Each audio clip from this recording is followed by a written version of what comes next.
অভিনেত্রী সাবিলা নূর সম্প্রতি নতুন সিনেমা বনলতা এক্সপ্রেসের শুটিং সম্পন্ন করেছেন। প্রখ্যাত কথাসাহিত্যিক প্রয়াত হুমায়ুন আহমেদের কিছুক্ষণ উপন্যাস অবলম্বনে নির্মিত এই সিনেমা আসন্ন ঈদুল ফিতরে মুক্তি পাবে। সাবিলা জানান, প্রায় ২০ দিনের শুটিং পুরোপুরি পরিকল্পনা মোতাবেক হয়েছে এবং পুরো অভিজ্ঞতাটি তার জন্য অসাধারণ ও স্মরণীয় ছিল। তিনি বলেন, শুটিংয়ের প্রতিটি দিন সুন্দরভাবে আয়োজন করা হয়েছিল, তাই কোনো চাপ অনুভব করিনি। টিমের সঙ্গে কাজ করা খুবই আনন্দদায়ক ছিল। নতুন পরিচালক তানিম নূরের সঙ্গে প্রথমবার কাজ করার সুযোগ পেয়েছেন তিনি।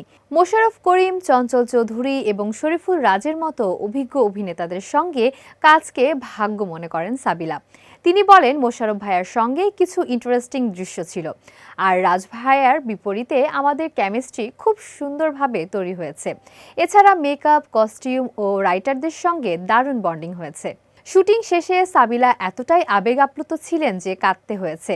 বর্তমানে তিনি আবার জিম রুটিনে ফিরে যাচ্ছেন এবং আগামীতে ওটিটি প্রজেক্ট গোলাম মামুনের জন্য প্রস্তুতি নিচ্ছেন। নাটক নিয়েও মন দিয়েছেন সাবিলা। তিনি বলেন, নাটকে ভালো গল্প থাকলে আমি আবারও কাজ করব, কারণ দর্শক আমাকে নাটক থেকেই চিনেছেন।